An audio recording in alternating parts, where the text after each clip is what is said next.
COVID-19 isn't the first pandemic to disrupt schools. 13 News reporter Richard Bodie shows us how Rockford handled a different global pandemic more than 100 years ago.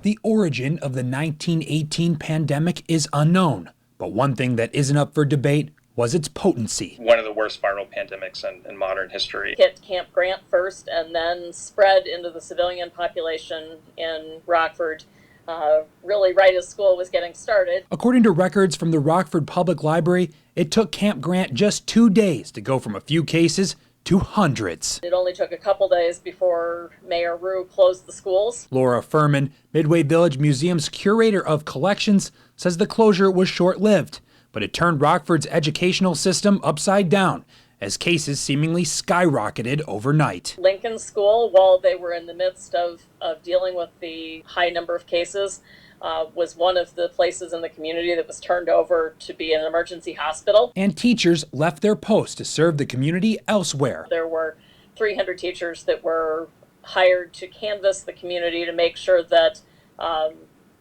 cases of the flu were being recorded accurately, going door to door, checking on families. Jump ahead a century and we're facing some of the same problems.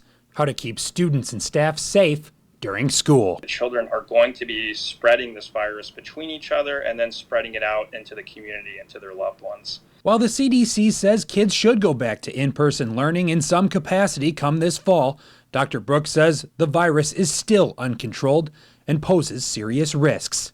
For your 13 Weather Authority, Richard Bodie, 13 News. Dr. Brooks says influenza killed 3 to 5% of people on the planet, whereas the coronavirus is not quite lethal. Dr. Brooks says that is in part due